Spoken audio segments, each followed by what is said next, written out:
as nossas Bíblias em Provérbios, capítulo 3, versos de 32 a 35. E hoje nós vamos ficar somente com o verso 32.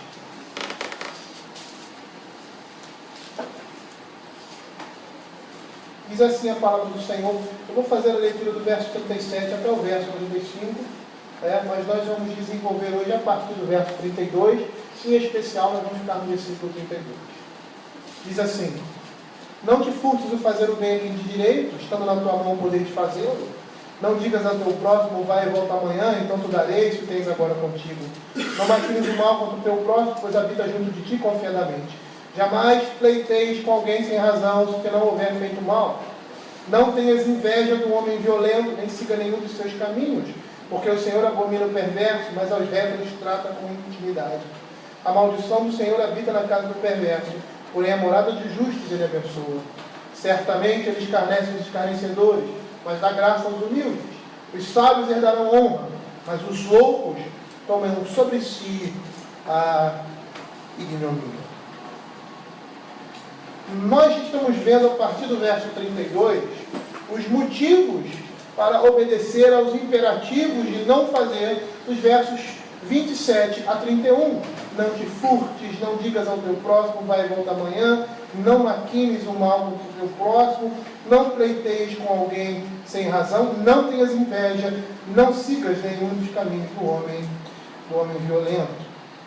E nós percebemos, que esses imperativos aqui de não fazer estão relacionados ao capítulo 3, verso 3 e 4.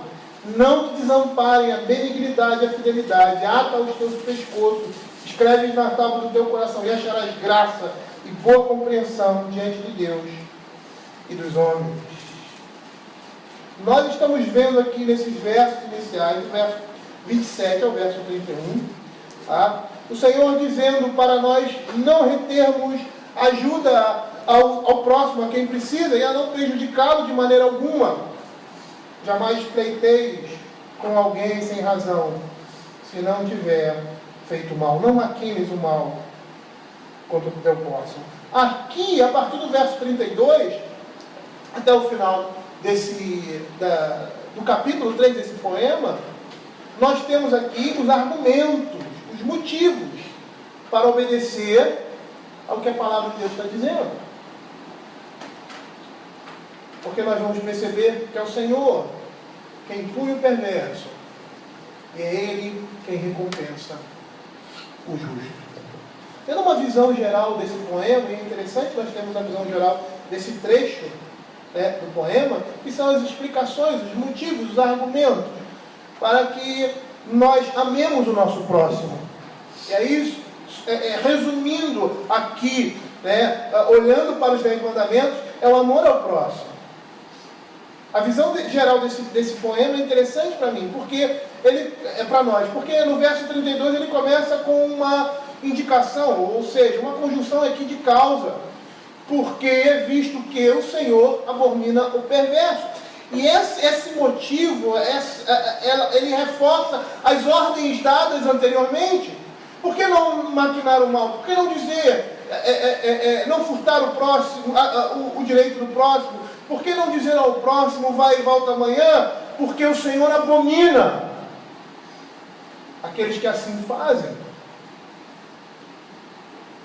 E aí ele está reforçando uma ordem urgente para nós, para sermos bons vizinhos, especialmente não escolher nenhum dos caminhos do homem violento. Não tenhas inveja do homem violento, nem siga nenhum dos seus caminhos. E é interessante porque, de forma implícita, ele vai dizer que o homem violento, ele comete essas coisas. O finalzinho, no verso 31 dessa primeira parte, dos imperativos, diz assim: não tenhas inveja do homem violento, nem sigas nenhum dos seus caminhos. E a partir do verso 32, ele vai caracterizar esse homem violento. O homem que transgride o direito dos outros a sangue frio, vai ser caracterizado nos versos seguintes como desencaminhado, no verso 32, que está traduzido por perverso, literalmente é desencaminhado. Ele vai dizer, no verso 33, que esse homem violento, ele é perverso. Ele vai dizer no verso 34, que esse homem violento é um escarnecedor. E ele vai dizer, no verso 35, que esse homem violento é um louco, ou insensato, como a Escritura mesmo está dizendo. Mas seria interessante nós percebermos por que a Escritura chama esse homem violento desses qualificativos e o que significam esses qualificativos. Percebam que o verso 32 ele está diretamente ligado ao verso 31. Ele diz assim: não tenhas inveja do homem violento, nem siga nenhum dos seus caminhos, porque o Senhor abomina o perverso, mas aos retos trata com justiça. E a gente pode ver até aqui no texto que o ponto final está lá no Salmo, no verso 32. Então, é como se ele estivesse dizendo, esse período todo aí está junto. Então, quando o Senhor, no verso 32, ele diz assim, porque o Senhor abomina o perverso, ele está se referindo ao homem violento. Ele caracteriza esse homem violento. Esse que faz todas essas coisas que estão nos versos anteriores, de 27 a 30, que o Senhor diz para não fazer. E o que seria isso? Vamos entender cada epíteto, ou cada título, ou cada adjetivo que é dado a esse homem violento. No verso 32, ele diz que o Senhor abomina o perverso. Ele chama esse homem de violento de perverso. E a palavra no original é luz. Ou seja, literalmente seria desencaminhado. O perverso aqui, ou desencaminhado, como nós vamos chamá-lo, numa tradução literal, é aquele que anda por caminhos tortuosos. Aquele que não anda direito. Aquele que anda perversamente. E daí ele é um corrupto, ele é um perverso. E é interessante porque nós vamos fazer isso quando abordarmos cada verso em especial, a oposição que existe, porque nós temos aqui paralelismos antitéticos, ou seja, que estão em oposição, porque o Senhor abomina o perverso, mas trata os retos com intimidade. Perverso e reto estão em paralelo aí, antitético. Eles fazem oposição. Então nós podemos entender que o reto, como nós vamos ver depois, é aquele que anda pelos caminhos do Senhor, ele não se desvia. O seu andar não é tortuoso, o seu andar é reto. Ao contrário daquele que é o desencaminhado. Ele anda errante todo o tempo. Mas ele caracteriza também agora, no verso 33, ele traduz literalmente por racha ou perverso. E esse racha no original perverso é aquele que se comporta perversamente, fazendo oposição àquele que faz o que é certo. E é interessante que é um contraste aí, perverso e justo. Por quê? Porque eles são opostos. O justo aqui é o tzadik, e o perverso é aquele que tem um comportamento contrário ao caráter de Deus, enquanto o justo é aquele que tem um comportamento subserviente ao caráter de Deus. É aquele que imita o caráter de Deus. Esse é que é o justo. Mas além de denotar um comportamento contrário ao caráter de Deus, também demonstra hostilidade à comunidade. Por quê? Porque ele mesmo, dentro de si, ele demonstra uma falta de harmonia e uma agitação tal interior, que ele traz prejuízo aos que estão ao seu redor. O perverso, caracterizado aqui por racha, é aquele que apresenta um estilo de vida que se opõe ao caráter de Deus, contrário ao justo, atraindo sobre si a denúncia e o julgamento do Senhor. As pessoas perversas eram culpadas da violação dos direitos sociais de outros, pois elas foram violentas, opressoras, avarentas avarentas, envolvidas em tramas contra o pobre e em armadilhas para pegá-los, para apanhá-los, com a disposição até de assassinar alguém para atingir seus objetivos. E na minha mente eu não consigo ver nenhum crente assim. Por mais que muitas vezes deixamos nosso coração agir perversamente. Mas na minha cabeça, desculpe, a primeira pessoa que veio à minha mente foi o ex-presidente da nossa nação, que estava envolvido aí, não sei, porque não foi provado, no assassinato de um prefeito de uma cidade. O nome dele estava em jogo. E a filha desse homem dizia que ele era o mandante do crime. Só está envolvido, só ter o seu nome envolvido nisso, numa situação como essa, demonstra o caráter de uma pessoa perverso. Mas ele também, lá no verso 34, ele caracteriza esse homem violento, desencaminhado, perverso, escarnecedor. E escarnecedor é aquele que zomba e escarnece do pecado. Abram Provérbios capítulo 14, verso 9. Olha o que a palavra de Deus diz: os loucos zombam do pecado, mas entre os retos a boa vontade. O que menospreza e despreza a lei de Deus, esse é o escarnecedor. Provérbios 19, 28. O escarnecedor, além de escarnecer do pecado, ele menospreza, consequentemente, e despreza a lei de Deus. Provérbios 19, 28. Que diz assim: a testemunha de Belial escarnece a justiça, e a boca dos perversos devora a iniquidade. Mas o livro de Apocalipse também descreve o escarnecedor como orgulhoso e altivo. É por isso que a oposição do verso 34 de escarnecedor são os humildes.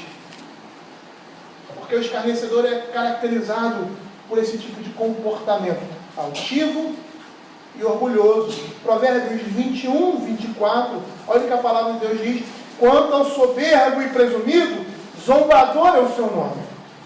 Procede com indignação e arrogância.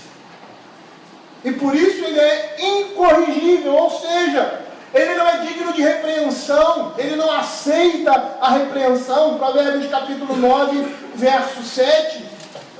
O que repreende o escarnecedor traz afronta sobre si, e o que censura o perverso a si mesmo se injuria.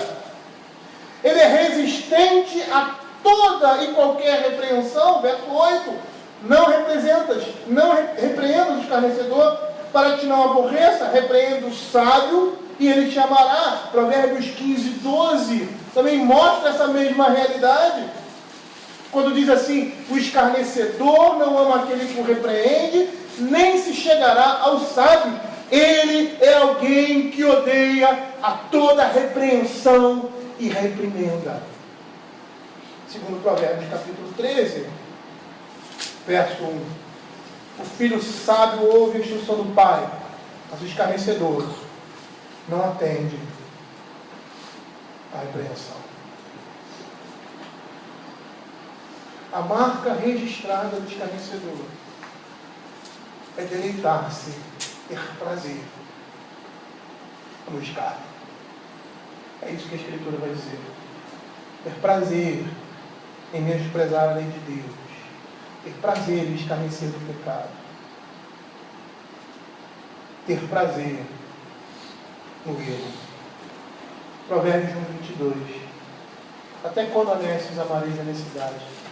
E vós, escarnecedores, desejareis o escárnio. E vós, loucos, aborrecereis o conhecimento. Mas ele não é... Esse homem violento, ele não é só descrito dessa forma, ele também é chamado de louco, ou estulto, ou literalmente, foi traduzido aqui por louco, insensato. E o que significa isso? que é a pessoa estulta? É a pessoa tola, é a pessoa obstinada por causa de um desejo, uma propensão de fazer coisas erradas. Lembrem da sua primeira classificação, desencaminhado, ou seja, ele vive em caminhos tortuosos. E nós vamos perceber que a palavra aqui no original, quesil, que é traduzido por insensato, louco ou estulto, se refere a um estilo de vida atraente para pessoas sem maturidade espiritual, imaturas, mas que pode levar à destruição e ruína. Insensatez ou estultícia é o oposto de sabedoria, e estulto é o oposto de sábio. O estulto é aquele que é incapaz de ver qualquer caminho ou condutas adequadas. Ele é um desencaminhado, então ele anda tortuosamente. E aparentemente ele se concentra naquilo que é errado, dando uma ideia de um comportamento e um estilo de vida.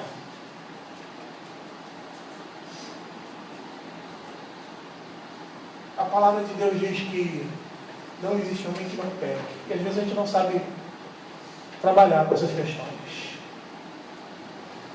O crente, ele não pode ser reconhecido como aquele que anda toda a sua vida em caminhos tortuosos. Ele não pode ser reconhecido dessa forma. Porque se ele for reconhecido dessa forma,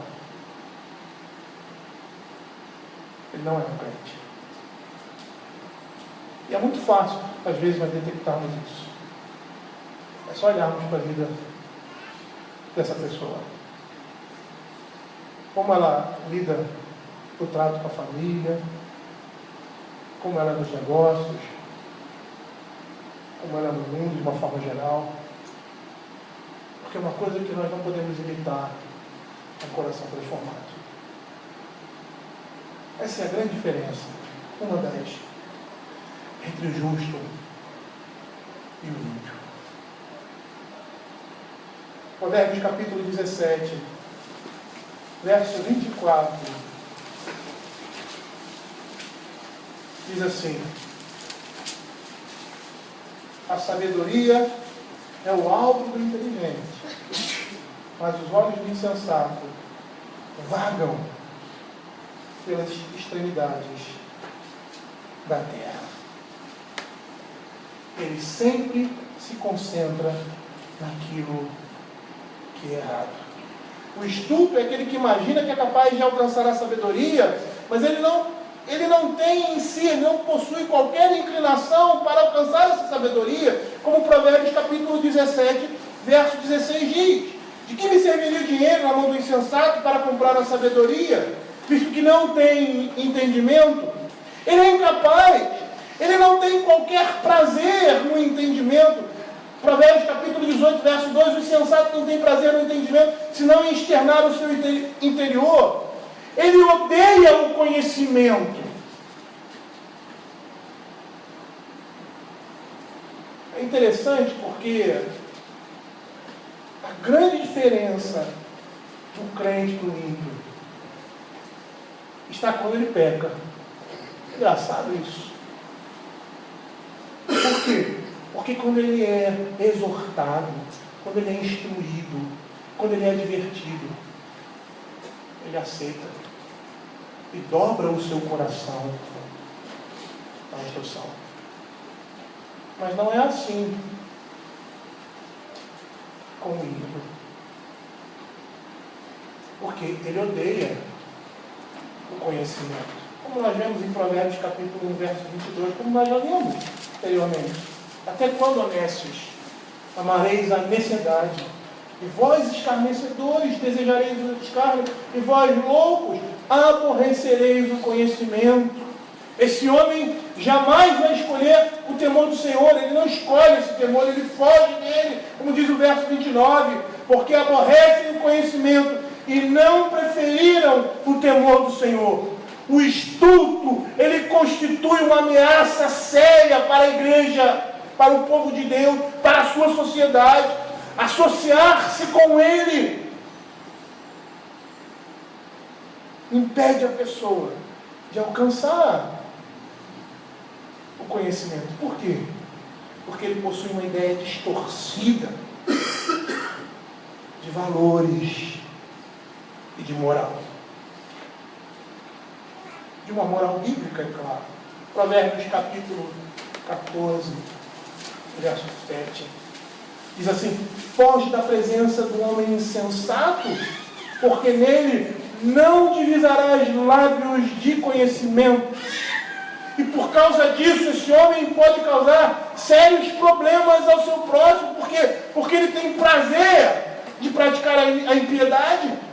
Provérbios capítulo 10, verso 23, que diz assim: para o insensato praticar a maldade é divertimento, para o homem inteligente o ser sábio. Aquilo que o insensato, estulto, fala, causa discórdia e envolve ele mesmo em contenda com seus adversários, como diz Provérbios capítulo 18, verso 6. Diz assim a palavra do Senhor: os lábios do insensato entram na contenda, e por açoites brada a sua boca. Por fim, todo aquele que fizer amizade com um homem insensato será destruído. Provérbios 13, verso 20. Quem anda com os sábios será sábio, mas o companheiro dos insensatos se tornará mau. Existe um ditado popular, foi tirado das Escrituras: dize-me com quem andas, e eu te direi quem és. Quem anda com sábios será sábio, mas o companheiro de insensatos se tornará mau. Você entende porque as advertências do pai com relação ao seu filho? Você entende agora porque as advertências do livro de Provérbios para nós que temos uma natureza propensa a todo esse mal por causa do pecado, porque precisamos ser avisados dessas coisas, porque essas coisas não só existem em nós, mas estão ao nosso redor. E somos avisados porque essas coisas não podem nos dominar, porque diz a palavra de Deus que o Espírito de Deus está em nós, para que nós não façamos aquilo que seja do nosso querer. E é isso que o livro de Provérbios faz. Ele está ensinando a nós a não fazermos aquilo que seja vontade da nossa carne, a não alimentarmos a nossa carne, mas seguirmos o caminho do Senhor, o caminho reto. Porque as consequências, elas são desastrosas, até mesmo na vida daqueles que são filhos. Por mais que essas consequências não levem à morte eterna. Por isso, Provérbios diz todo o tempo: bem-aventurado, feliz, abençoado são aqueles que não têm inveja, ou seja, não desejam ser como esses homens e não seguem nenhum dos seus caminhos. Entende por que o Senhor abomina o perverso? Porque todos esses adjetivos eles descrevem as pessoas que não têm qualquer respeito por Deus ou por valores éticos. É isso que esse texto quer dizer. Pessoas que se enriquecem mediante desonestidade, insensível e atos violentos. Esses são o argumento que apresenta as motivações teológicas para as demonstrações sociais nos versos 27 a 31. Em todos esses versos, com exceção do verso 35, o Senhor é mencionado como aquele que recompensa ou pune apropriadamente o ato das pessoas umas com as outras. Porque o Senhor abomina. A maldição do Senhor habita na casa do perverso. Ele, o Senhor, escarnece, zomba dos escarnecedores. Todos esses versos, com exceção do verso 35, fala da recompensa, da punição da parte de Deus para com esses que vivem dessa forma, desordenadamente. Lembram que nós falamos logo no início da pregação desses versos? O comportamento social e a teologia se encontram entrelaçados? E aqui nós estamos vendo isso. As atitudes sociais e religiosas, a ética e a piedade sendo fios, componentes de um mesmo sentido. É por isso que ouvimos o Alfredo pregando lá em Porto Velho, e em Poá também sobre o tema política, dizendo que não há conciliação entre o Evangelho e um pensamento de esquerda. Porque teologia e vida, elas se entrelaçam. E nós vamos perceber que cada versículo aqui contém esses contrastes. Uma série de sinônimos e antônimos que se reforçam e expandem para contrapor os dois tipos de próximos que nós temos aqui. E as reações do Senhor a eles, o próximo, o bom próximo e o mau próximo. Percebam como isso é desenvolvido lá no verso 32 ao verso 34. Em cada versículo, no verseto A, na primeira frase, porque o Senhor abomina o perverso, diz respeito ao perverso e o seu castigo. No verseto B, de todos os versos, com exceção do verso 35, nós vemos o que diz respeito ao justo e às suas recompensas, mas aos retos trata com intimidade. Verseto A, a maldição do Senhor habita na casa do perverso. Verseto B, porém a morada dos justos ele abençoa. Verseto A, certamente ele escarnece os escarnecedores. Verseto B, mas dá graça aos humildes. E percebam que o padrão se inverte lá no verso 35, dando a ideia do final desse trecho poético. Os sábios herdarão honra. Agora, ele fala dos justos, mas os loucos tomam sobre si a ignomínia. É interessante que esse argumento, apresentado aí do verso 32 ao verso 35, finaliza-se com a mudança de termos éticos para termos sapienciais. Termos éticos. Verso 32, perverso e reto. Verso 33, perverso e justo, ou seja, no primeiro, desencaminhado, o segundo, perverso. O terceiro, escarnecedor e humilde. Agora, há uma mudança. Não são mais termos éticos, mas termos sapienciais.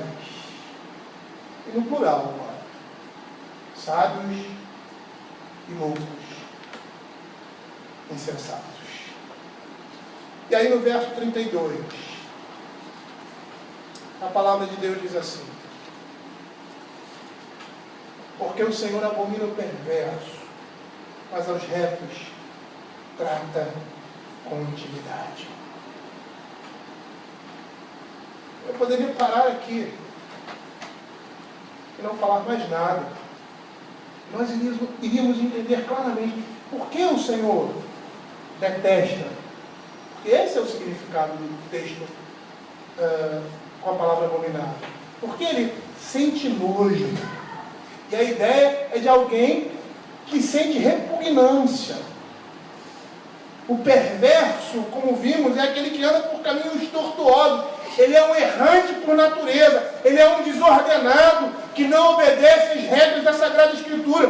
Por isso o perverso é uma abominação ao Senhor. Porque constantemente, com o seu respirar, ele insulta a Deus por causa das suas obras.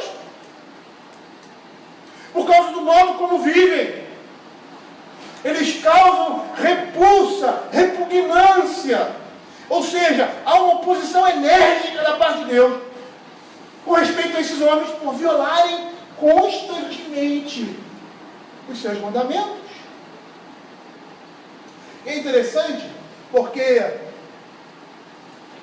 nas 21 ocorrências do vocábulo abominação aqui em Provérbios, o termo sempre vai indicar uma conduta moral perversa de um tipo social.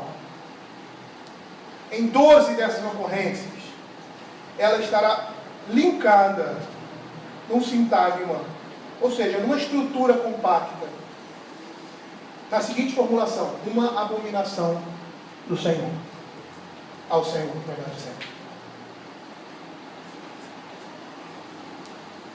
Ou seja, o perverso é aquele que é abominável, aquele que o Senhor detesta, aquele que o Senhor sente repugnância por causa das suas obras. Certo comentarista disse: o que torna certas atitudes e atividades odiosas a Deus é a própria essência delas, porque é perniciosa e hostil. A sua intenção é infligir dano mediante o engano, humilhação ou até defraudação com relação ao próximo. A ofensa que esses homens fazem a Deus servem como base para a sua sanção moral, a reação do Senhor com relação a esses que são desencaminhados. É tanto uma reação interior, uma repulsa, como também ações de juízo, ou seja, poderíamos dizer, ações físicas contra o perverso. A maldição do Senhor habita na casa do perverso. E é interessante porque, enquanto e essa é a ideia que o texto está querendo dar pela sua tradução, enquanto a repugnância causa distanciamento entre o Senhor e o homem perverso, o justo participa da sua intimidade, pois atende os seus conselhos. É isso que o versículo B quer dizer. Quando ele diz assim: mas aos retos trata com intimidade. E a palavra traduzida por intimidade aqui, mais uma vez, o tradutor ele foi brilhante.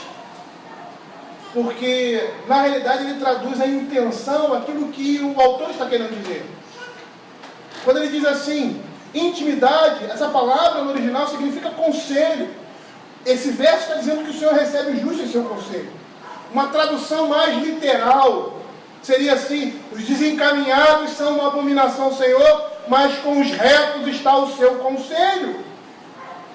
Por quê? Porque essa palavra tem o sentido de uma conversa íntima, uma conversa confidencial. E a ênfase está nesse aspecto de intimidade confidencial que caracteriza essa palavra, fazendo oposição a um vocábulo também usado mais genérico, exa, recomendação e conselho. Essa palavra aqui usada trata com intimidade, enfatiza um conselho inteligente que é fundamental para o sucesso de alguém ou de alguma coisa. Como nós vemos em Provérbios capítulo 15, verso 22, onde não há conselho, fracassam os projetos, mas com os muitos conselheiros há bom êxito. E esse vocábulo aqui, que foi traduzido por intimidade, ele tem seu sentido ampliado, de modo que indique um círculo de pessoas da intimidade e confiança de alguém aos quais dão os seus conselhos. Ou seja, de que pessoa a palavra de Deus está falando? Dele mesmo. Os retos são aqueles que têm intimidade, que recebem os conselhos de Deus e que vivem por meio deles. E isso demonstra a intimidade desses homens com Deus. Por quê? Porque o homem reto e justo anda no temor do Senhor. Ele vai receber o conselho secreto de Deus. Como diz lá Salmos 25, 14. A intimidade do Senhor é para os que o temem, os quais Ele dará a conhecer a sua aliança. E a orientação desse conselho vai garantir proteção e vida eterna em suas dimensões mais amplas. Por quê? Porque esse conselho é o conselho daquele que é chamado Deus forte, Pai da eternidade, Príncipe da paz, mas que é chamado inicialmente, o texto de Isaías capítulo 9, verso 6, maravilhoso conselheiro. É interessante esse paralelismo antitético que há entre desencaminhado, luz, e o reto, e achar E o significado de um, como eu já falei, é o extremo oposto do outro. É o extremo oposto. Pois luz desencaminhada é aqueles que se desvia do caminho, que anda. E andar aí é da ideia de comportamento, de hábito. Ele é caracterizado dessa forma, por caminhos tortuosos, enquanto que o reto dá a ideia de alguém que anda reto pelo caminho, que não se desvia, que não se aparta do caminho da justiça. E aí a ideia que, não somente em Provérbios, mas nós estamos em Provérbios, de retidão, é uma ideia ética, é um conceito ético, como um estilo de vida que caracteriza homens íntegros e homens com discernimento. Porque eles demonstram isso quando eles andam, ou seja, quando eles vivem. Provérbios 11, verso 5 diz assim: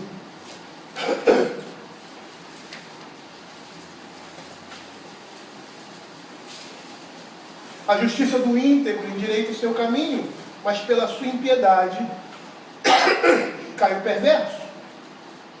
Por isso tenho por em tudo, Salmo 119, 128, retos teus preceitos todos, e aborreço todo caminho de falsidade. Nas Sagradas Escrituras, nós vemos muitas vezes, principalmente também no Velho Testamento, uma expressão idiomática: justos aos olhos do Senhor, justos aos olhos de alguém. Justos aos olhos de alguém, ou seja, justos aos olhos do Senhor, significa ter a aprovação desse Senhor, do nosso Deus, mediante a obediência aos seus mandamentos. Essas expressões ali contidas, tanto em Êxodo capítulo 15, verso 26, quanto em Deuteronômios 6,17, que é fazer o que é reto diante dos olhos do Senhor, está ligada à obediência a Ele e à sua aliança. Olha o que diz Êxodo no capítulo 15, verso 26. E disse: se ouvires atento a voz do Senhor Deus, e fizeres o que é reto diante dos seus olhos, e deres ouvidos aos seus mandamentos, guardares todos os seus estatutos. Deuteronômio 6, 17 e 18. Diligentemente guardarás os mandamentos do Senhor teu Deus, e os seus testemunhos, e os seus estatutos, que Deus te ordenou. Farás o que é reto e bom aos olhos do Senhor, para que bem te sucedas, e entres e possuas a terra, a qual o Senhor, sob juramento, prometeu dar a teus pais. Percebam como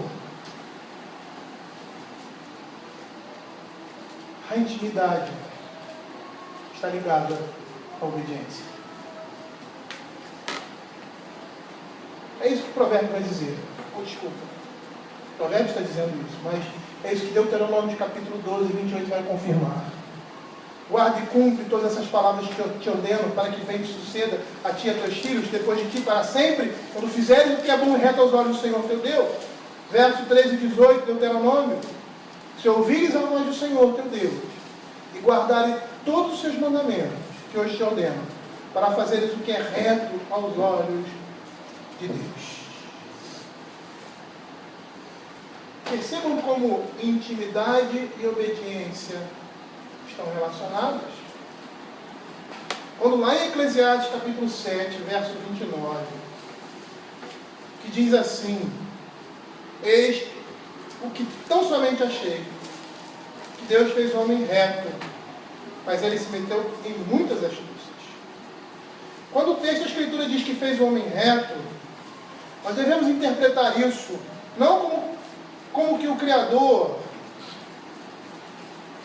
ou melhor, não como se nós tivéssemos virtudes inatas, como honestidade e retidão, mas como que o Senhor nos criou, nos deu capacidade, e nos deu capacidade de reconhecer a sua lei de vida. É dessa forma que nós devemos entender esse texto. 2 Reis, capítulo 18, verso 3 e 6. Abram aí. Vai falar sobre Ezequias. E vai dizer que Ezequias fez o que era reto aos olhos do Senhor, por ter guardado os mandamentos que o Senhor havia ordenado a Moisés. Olha o que diz. Fez ele o que era reto perante o Senhor, segundo tudo quanto fizera Davi seu pai. Verso 3. 2 Reis 18. Verso 6. Porque se apegou ao Senhor, não deixou de segui-lo e guardou os mandamentos que o Senhor ordenara a Moisés.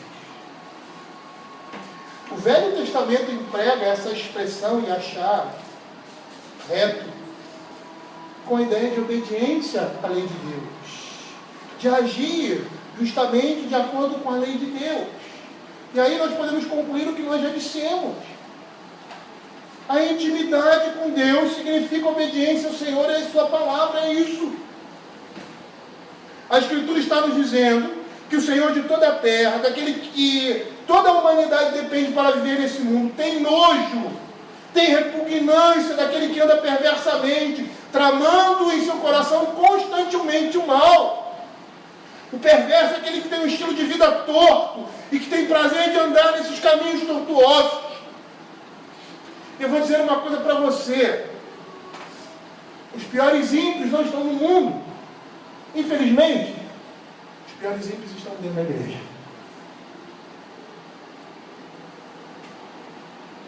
A própria parábola diz que foi o inimigo que colocou ali, que semeou. A Escritura diz que o Senhor tem repugnância desses homens que desprezam o mandamento do Senhor e sentem prazer nisso. Por isso, lá, o Salmo 51 é uma demonstração do caráter de Deus na vida de um homem. Por quê? Porque Davi, ele passa alimentando o seu pecado provavelmente por quase um ano. Ele cala a sua consciência. Mas no mesmo momento que ele cala a sua consciência, e isso é juízo de Deus na vida dele, a mão do Senhor estava pesando sobre ele. Por quê? Porque ele não tem prazer. Você é como o apóstolo Paulo diz, a lei do pecado está na minha carne, mas eu não tenho prazer. Meu prazer está na lei do Espírito. E por causa desse sentimento, por causa dessa tristeza, que ele entendia que era a mão de Deus pesando sobre ele, quando a palavra de Deus chega ao seu coração, quando ele é confrontado, ele se dobra. Por quê? Porque ele não é um homem perverso. Porque é justo. Esses que são assim, jamais podem compartilhar na intimidade com o Senhor. Mas aos retos, os que têm prazer na lei de Deus, esse ele trata com intimidade. Esses são amigos íntimos de Deus. Como diz João capítulo 15, verso 14. Vós sois meus amigos, se fazeis o que vos mando. É interessante porque eu não sei quem disse isso. Mas ninguém dizia isso, mas vivia isso. O movimento pentecostal, ele diz isso todo o tempo. Que a nossa intimidade com Deus é manifestada por atos exteriores, em especial atos de adoração, porque eles dizem ser atos de adoração, que na realidade não são. Os fariseus também diziam isso. Isso é uma outra versão. Mas a intimidade com Deus nas Sagradas Escrituras sempre estará relacionada à obediência à palavra de Deus. Por isso os perversos, os desencaminhados, como nós temos aqui no original, não contam com o favor de Deus, mas contam com a sua total reprovação, porque eles não andam, nunca andaram e jamais vão andar nos caminhos do Senhor. Por isso que lá no Salmo capítulo 1, o verso 5, a palavra de Deus diz que eles não prevalecerão no dia do juízo. eles não ficarão de pé. E nós já explicamos o que esse texto significa. Não ficar de pé significa que eles serão destruídos. Eles vão experimentar da parte de Deus nesse mundo, e especialmente, eu falo especialmente no mundo por vir, porque o Senhor também tem misericórdia dos perversos, apesar da sua maldição estar sobre ele. Mas nesse dia não haverá misericórdia nenhuma da parte de Deus com esses. Eles vão experimentar pura e simplesmente o cálice da ira do Senhor, sem mistura. E essa expressão é muito interessante, porque na época a bebida muito comum era o vinho. E o vinho fermentado, da forma como eles faziam, hoje é completamente diferente, né? É um processo todo químico, com máquinas, né? O processo que eles faziam tornava o vinho muito forte, a fermentação do vinho. Primeiro você tinha o suco da uva, e aí você tirava o suco da uva e jogava junto com o suco da uva o bagaço e todas as outras coisas, e isso fermentava e isso produzia o vinho. E a fermentação, essa fermentação era muito forte, então quem bebesse aquele vinho daquela forma ficaria embriagado imediatamente. Então o que eles faziam para atenuar? Eles colocavam água. Tem que fazer isso em casa, coloca água no seu vinho lá do Porto. Você vai ver, isso aqui é um suco de uva de má qualidade.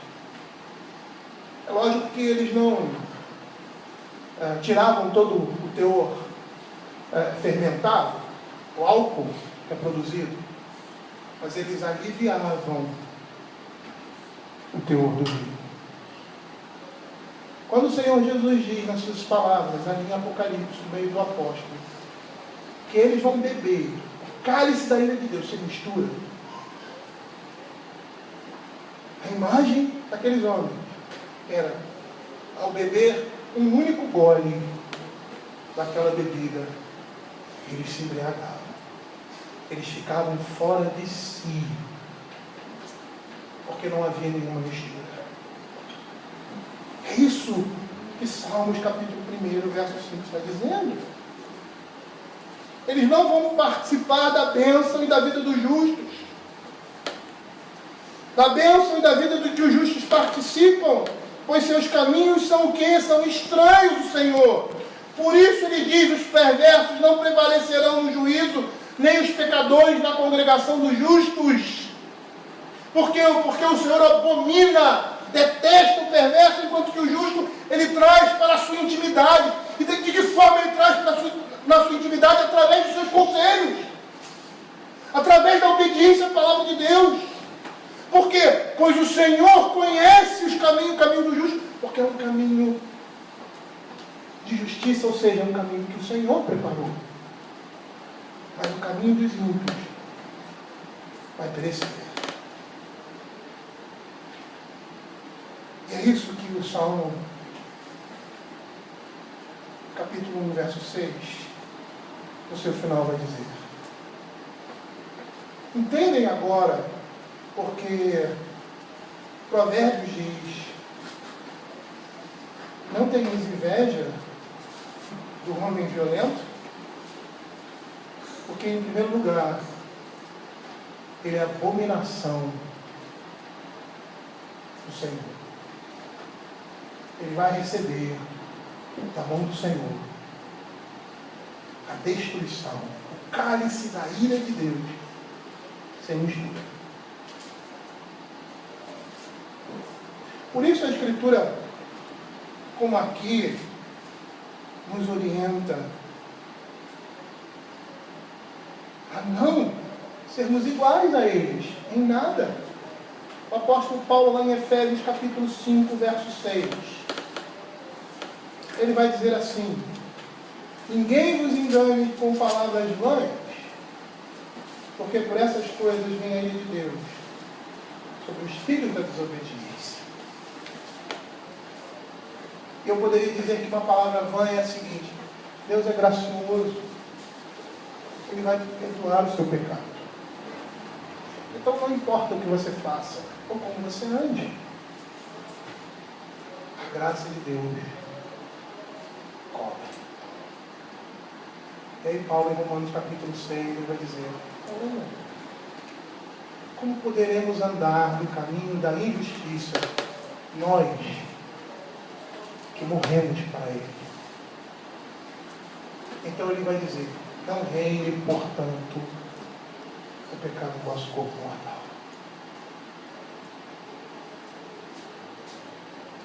Não deixe isso acontecer. Não ofereça os seus membros ao pecado, mas à justiça. Porque nós não estamos debaixo da lei, debaixo do jugo da lei. Ou seja, somos escravos do pecado. Nós morremos do pecado e estamos em Cristo Jesus. Todas as vezes que nós pecamos contra o Senhor e nos entristecemos e vamos ao Cordeiro de Deus pedindo graça, Ele nos ouve, nos atende, nos perdoa, Ele santifica. Porque se estamos assim, é porque a graça do Senhor nos alcançou. Porque somos aqueles que o Senhor fala na sua palavra. Somos aqueles que se incomodam com o pecado. Somos aqueles que nos entristecemos com o pecado.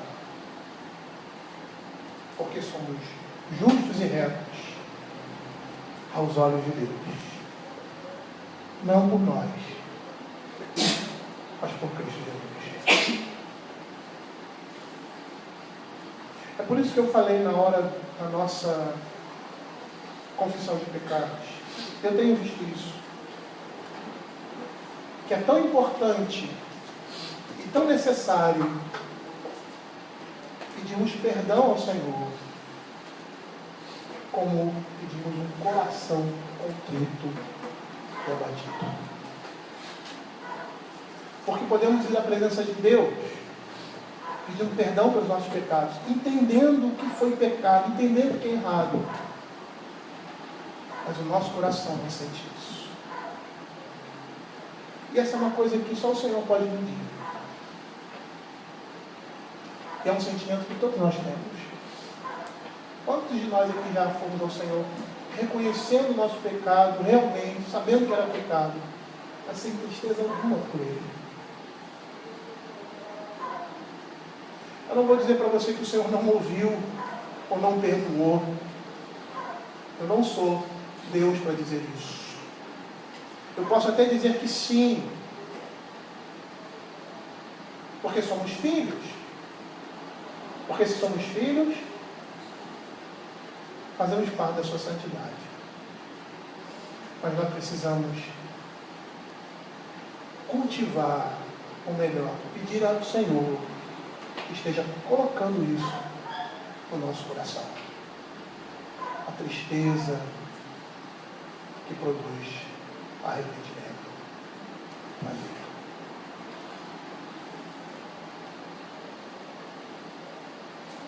Agora você entende porque Asaf chegou à conclusão que chegou.